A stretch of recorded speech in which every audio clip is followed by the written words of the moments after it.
başında bulunduğumuz, manevi huzurunda bulunduğumuz İstanbul'umuzun Fatihi, Fatih Sultan Muhammed Han Hazretleri'nin Ya Rabbi Alemin huzurundayız, dualar ettik, Kur'an-ı Kerim okuduk, daha önce de hatmi şerifler okundu, eksikleriyle beraber kabul edildi.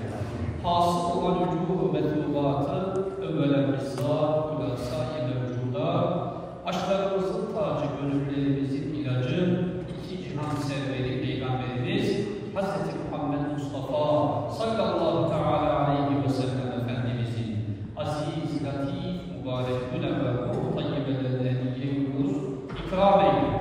Onun emanetine sahip çıkabilmeyi, onun emanetini koruyabilmeyi, okunan ezanları, cami minarelerini, mesacidi, kıyamet gününe kadar koruyabilmeyi bizlere nasip eyle.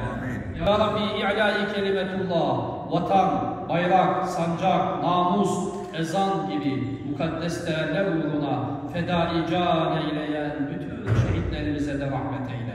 Ya Rabbi, gazilerimize, şu anda hayatta olanlara acil şifalar nasip eyle, ebediyete intikal etmiş olanlara rahmetinle muamele eyle.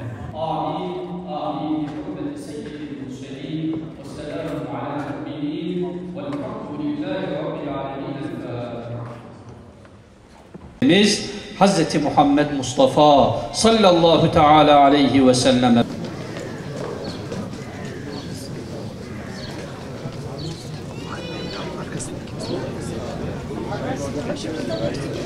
Fethin yıl dönümünde, 572. yıl dönümünde hep beraber İstanbul protokolü olarak dua etmek için geldik. Fetihle birlikte çağ açıp çağ kapatan bir komutanın askerleri ve bir millete dua ettik. Allah bu milletin birliğini, bütünlüğünü, kardeşliğini ve fetihteki başarısını daim etsin istiyoruz, diliyoruz. Bugün duayla başlayan programımız öğleden sonra Beykoz'da Sayın Cumhurbaşkanımızın katılımıyla fetih şenliği şeklinde devam edecek.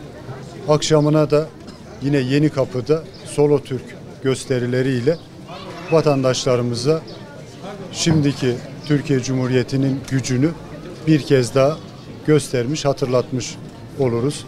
Ben bu vesileyle bu toprakları bize vatan yapan bütün şehitlerimize Allah'tan rahmet, gazilerimize sağlık, sıhhat, afiyetler diliyorum. Türkiye yüzyılında da hep birlikte çalışmaya devam edeceğimizi milletimize söz verip sizlere de saygılar sunuyorum.